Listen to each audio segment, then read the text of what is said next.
Magagawa pa nga ba ang pagdarasal natin sa mga namatay para makapasok sila sa kaharian ng langit?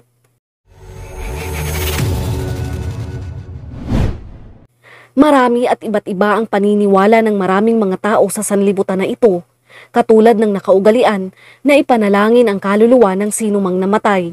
Dahil naniniwala sila na may magagawa pa ang pagdarasal, naniniwala sila na ang kaluluwa nito ay masasagip o mapapatawad at mabibigyan ng pagkakataong makapasok sa kaharian ng langit. Normal sa tao na magnais na manalangin sa panahon ng pagdurusa, sakit at paglisan ng isang minamahal sa buhay.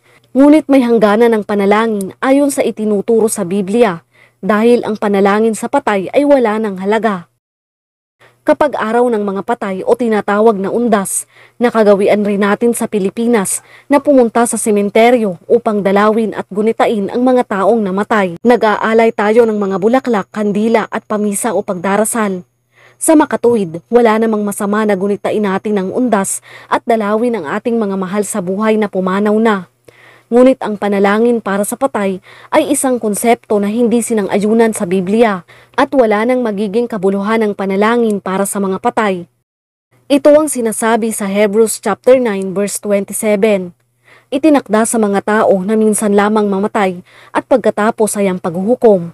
Malinaw na ipinapakita na pagkatapos ng kamatayan ay meron na agad patutunguhan ng kaluluwa. Kahit anong gawin natin na panalangin para sa mga namatay, kahit ilang beses pa itong ipagdasal ay wala na tayong magagawa kung mapupunta siya sa piling ng Diyos o doon sa Hades at impyerno.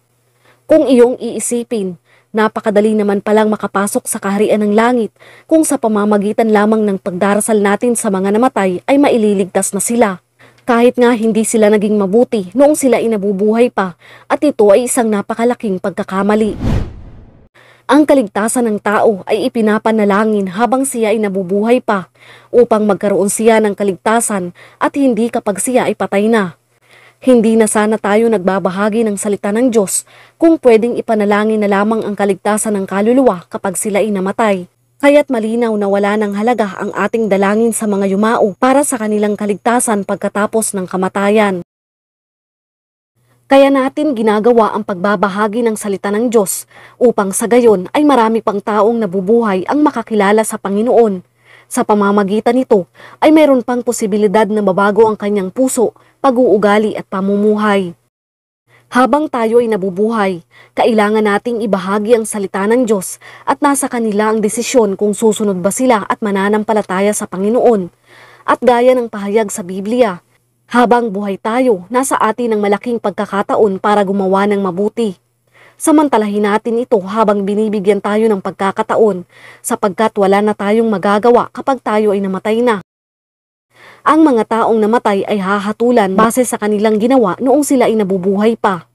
Ito ang sinasabi sa Apokalipsis chapter 20 verse 12.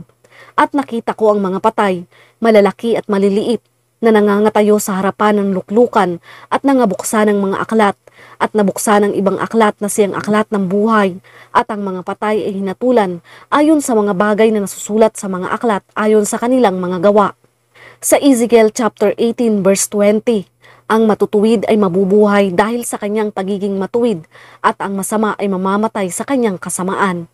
Ang bawat isa sa atin ay may iisa lamang buhay at mananagot tayo sa Diyos kung paano tayo namuhay sa mundo. Ang kamatayan ang pinakahuling pangyayari sa buhay ng tao sa lupa at pagkatapos nito, hindi na maililigtas pa ng anumang panalangin ang isang tao mula sa apoy ng impyerno.